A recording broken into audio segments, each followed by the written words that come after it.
Bullet బండి లక్ష్మణ్ అని పేరు ఎందుకు వచ్చింది అసలు? ఆ బుల్లెట్ బండి పాట హిట్ అయినందుకేనా? అవునన్నా. అంతేనా? అంతే. అంతకుముందుకు ఏమని పిలుస్తుండే? అది నాకు నా నా అదృష్టం ఏంటంటే అన్న, నా హిట్ నా నా ఒంటి పేరుగా అయితే వచ్చింది. హ్మ్. అంతకుముందుకు పాట పేరు పెట్టి పిలిచేది. 'నువ్వంటే పిచ్చి రామ్ లక్ష్మణ్' అని పిలిచేది. పాట పేరు పెట్టి.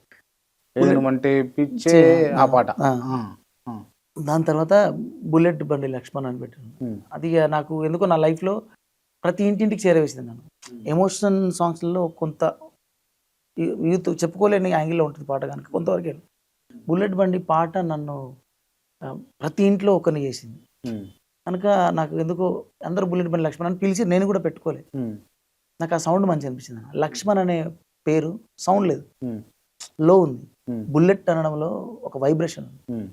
సో 'బుల్లెట్ బండి లక్ష్మణ్' అని లైఫ్ టైమ్ పెట్టుకుందామని ఫిక్స్ అయ్యి హ్మ్.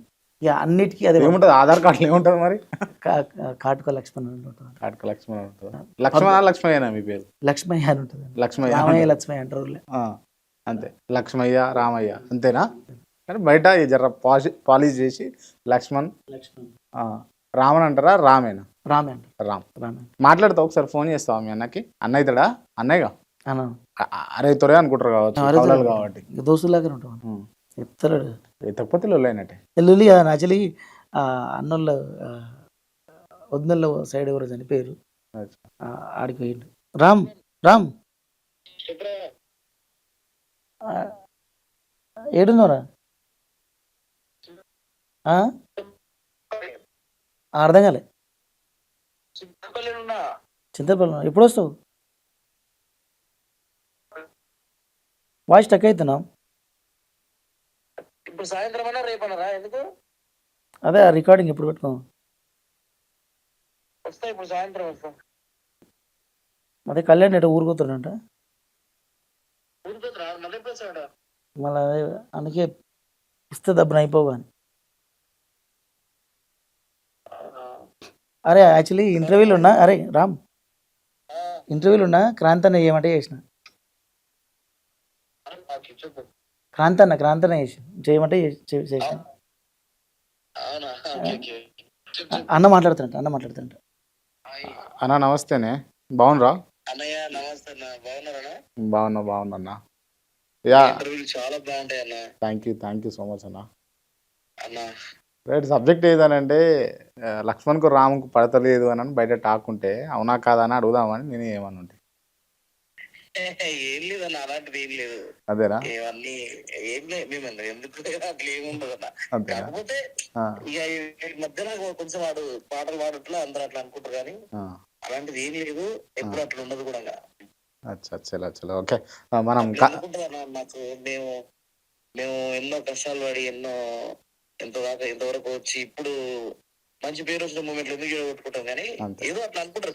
ఇప్పుడు వాడు ఏంటంటే పొలిటికల్ గా ఇట్లా ఈ సినిమా పరంగా ఇట్లా చేసేట్లు ఏమైందంటే కొంచెం వాయిస్ కూడా కొంచెం ఇక వీళ్ళు కొత్తదనాన్ని కోరుకుంటారు కాబట్టి కంటిన్యూ పాడాల్సి వచ్చింది వాడు. ఓకే. సో అందులో వాడిని తప్పిదం ఏం లేదన్న. నాకు తెలుసు కదన్న. అట్లా ఏం లేదు. ఓకే. అలాంటిది ఏం లేదు. సరేనా మీరు రండి కలుద్దాం ఒకసారి. తప్పకుండా అన్న. యా మీ వాయిస్ గానీ మీ ఇంటర్వ్యూలు గానీ అంటే నాకు చాలా ఇష్టం అన్న. థ్యాంక్ మీరు యూ ప్రస్తుత సమాజానికి చాలా అవసరం మీరు. Thank you so much brother. తప్పకుండా అన్న కలుద్దాం యా థ్యాంక్ యూ అన్న. రైట్.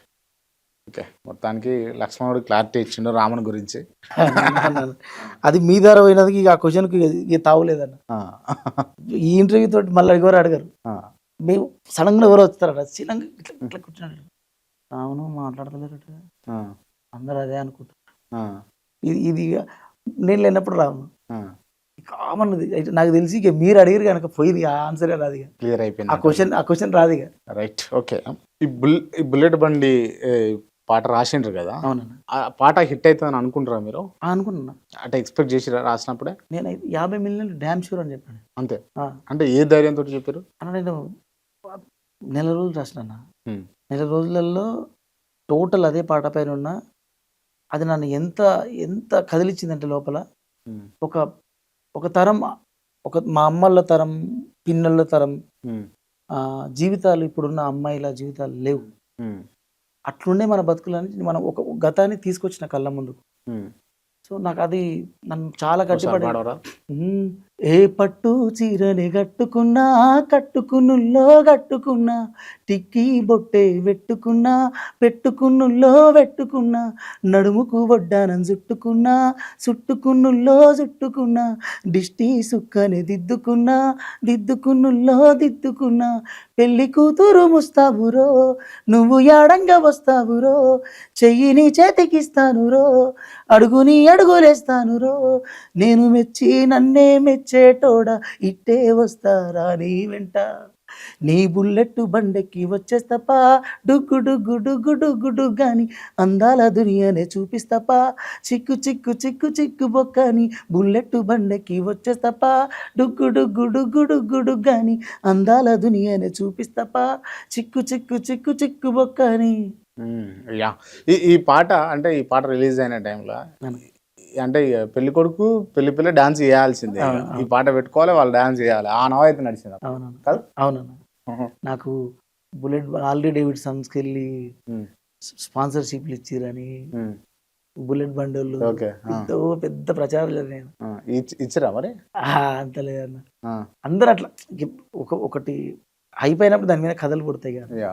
దీంట్లో నాకు ఈ పాటకు నాకు తెలిసి చరిత్రలో ఎవ్వరికి జరగంది గొప్పగా ఏం జరిగిందంటే ఆ నెంబర్స్ ఆ డబ్బులు వాటికంటే కూడా మళ్ళా నాకు జీవితంలో మళ్ళా జరగదు, అది ఎవరికి కూడా జరగదు, నాకే జరిగింది. ఏం జరిగింది? బుల్లెట్ బండి పాట వినాయక చవితి టైంలో రిలీజ్ అయితే బుల్లెట్ బండి మీద వినాయకులు తయారు చేశారు, దేవుణ్ణి బుల్లెట్ బండి మీద ఎక్కించి స్టాచ్యూలు తయారు చేశారు. అంటే నాకు తెలిసి నాకే జరిగింది.